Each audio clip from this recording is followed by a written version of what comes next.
संयुक्त राष्ट्र में भारत ने पाकिस्तान को करारा जवाब दिया। भारत ने कहा कि पाकिस्तान को कश्मीर पर उपदेश देने का कोई हक नहीं है, क्योंकि वह खुद आतंकवाद को बढ़ावा देता है। भारतीय प्रतिनिधि ने पाकिस्तानी बयानबाजी को झूठ और प्रोपेगेंडा करार दिया है। भारत ने पाकिस्तान से अपने गिरेबान में झांकने और आतंकी संगठनों पर कार्रवाई करने की नसीहत दी। यूएन में भारत ने यह भी स्पष्ट किया है कि जम्मू कश्मीर भारत का अभिन्न अंग है और रहेगा। पाकिस्तान बार बार इस मुद्दे को उठाकर केवल अंतर्राष्ट्रीय मंचों पर अपनी किरकिरी करवा रहा है।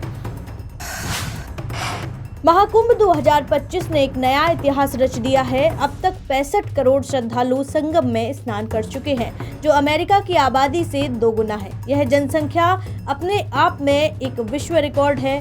तीर्थराज प्रयाग में आस्था का महासंगम देखने को मिला, जहां देश विदेश से भक्तों का सैलाब उमड़ा। श्रद्धालुओं की सुरक्षा और सुविधा के लिए प्रशासन ने व्यापक इंतजाम किए। मुख्यमंत्री योगी आदित्यनाथ ने इस ऐतिहासिक आयोजन की सफलता पर संत समाज और श्रद्धालुओं को बधाई दी। महाकुंभ ने विश्व स्तर पर भारतीय संस्कृति और सनातन धर्म की भव्यता को एक नई पहचान दी है। आज पूरा दिन मुख्यमंत्री योगी आदित्यनाथ महाकुंभ में व्यतीत करेंगे। वे सुबह 11 बजे हेलीकॉप्टर से डीपीएस हेलीपैड पहुंचेंगे और फिर कार से परेड मैदान स्थित गंगा पंडाल जाएंगे। इस दौरान वे सफाई कर्मियों, नाविकों, पुलिसकर्मियों और अन्य विभागीय अधिकारियों को सम्मानित करेंगे।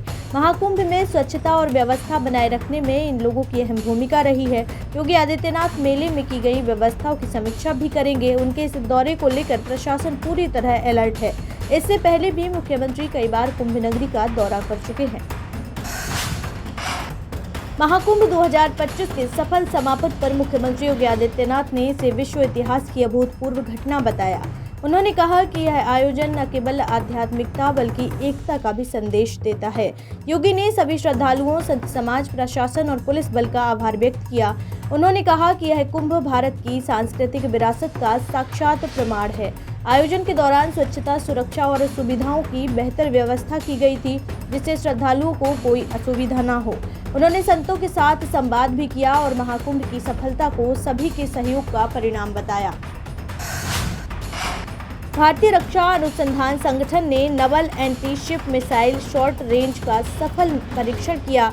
यह मिसाइल समुद्र में दुश्मन के जहाजों को पल भर में नष्ट करने की क्षमता रखती है। भारतीय नौसेना को यह मिसाइल मिलने से समुद्री सुरक्षा और मजबूत होगी।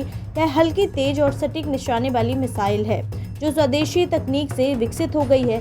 परीक्षण के दौरान मिसाइल ने अपने लक्ष्य को सटीक रूप से भेदा। रक्षा मंत्री राजनाथ सिंह ने सफलता पर डीआरडीओ और नौसेना को बधाई दी और इसे आत्मनिर्भर भारत की दिशा में एक बड़ी उपलब्धि बताया।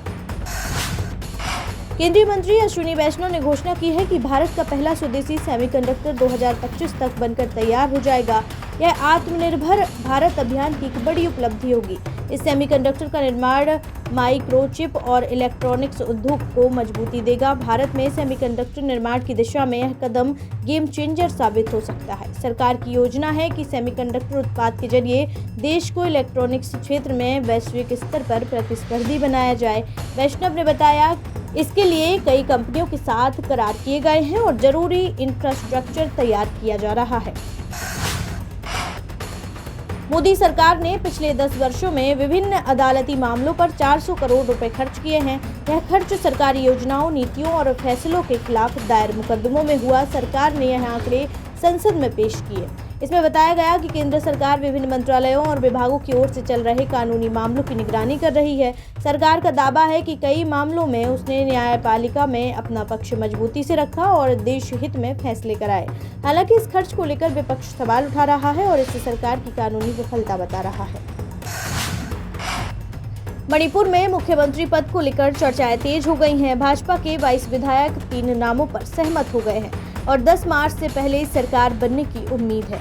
मौजूदा संकट के बीच मणिपुर में नई सरकार के गठन की प्रक्रिया तेजी से आगे बढ़ रही है। भाजपा के कई वरिष्ठ नेता इस मुद्दे पर विचार विमर्श कर रहे हैं। राज्य में स्थिरता लाने और प्रशासनिक व्यवस्था को दुरुस्त करने के लिए नई सरकार का गठन जरूरी माना जा रहा है। पुणे में एक सरकारी बस खड़ी थी। महिला से उस बस में दुष्कर्म का मामला सामने आया है। यह घटना पुलिस स्टेशन से महज 100 मीटर की दूरी पर हुई। आरोपी की पहचान सीसीटीवी फुटेज के आधार पर कर ली गई है और पुलिस की 8 टीमें उसकी तलाश में जुटी हैं। यह घटना सुरक्षा व्यवस्था पर गंभीर सवाल खड़े करती है। पुलिस ने मामले की जांच शुरू कर दी है।